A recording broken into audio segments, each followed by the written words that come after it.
la tôlerie forésienne, une tôlerie centenaire. Elle a remporté cet été le marché des nouvelles corbeilles d'aéroport de Paris, 3000 pièces à fabriquer. C'est un marché important qui vient s'ajouter à son activité historique des conduits de cheminée. Elisabeth Philly et Catherine Doll. La tôlerie forésienne a gardé quelques traces de son passé centenaire, comme la machine à coudre, cette plisseuse indispensable pour les conduits de cheminée. Le rachat de la petite entreprise par le leader européen du marché a boosté l'activité de la PME en 1994.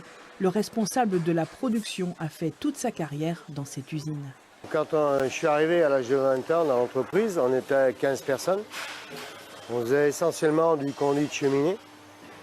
Et après, à l'affût des années, on s'est diversifié. Une fois qu'on a été racheté par le groupe Poujolan, on est remonté en puissance. Et on monte toutes les années de plus en plus. Et on arrive aujourd'hui à 120 personnes. En manque de main-d'œuvre, la tôlerie forésienne peine à recruter. Et pourtant, le métier d'opérateur sur machine à commande numérique a séduit Johan de l'Église, embauché en 2018. Il faut aimer être minutieux, c'est vrai que c'est pas tout le monde qui aime. Faites un peu plus de stages, découvrir un peu mieux le métier, l'environnement. Et puis voilà, quoi, découvrir un peu mieux. C'est vrai qu'il est mal vu, quoi, ce métier. Enfin, on n'aime pas travailler à l'usine.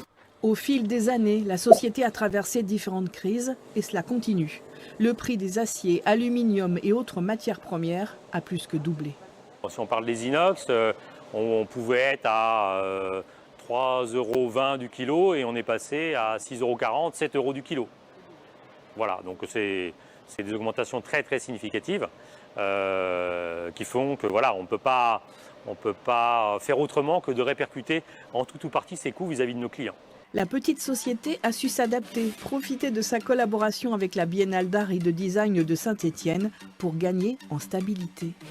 Là, avec le conduit de cheminée, on a un premier pied, on a la sous-traitance industrielle qui est un deuxième pied, et puis enfin le mobilier urbain qui est un troisième pied. Donc ce qui fait que quand vous imaginez un tabouret, voilà, si vous avez une activité ou l'autre qui est instable ou qui diminue, vous avez toujours deux autres pieds sur lesquels vous pouvez vous appuyer.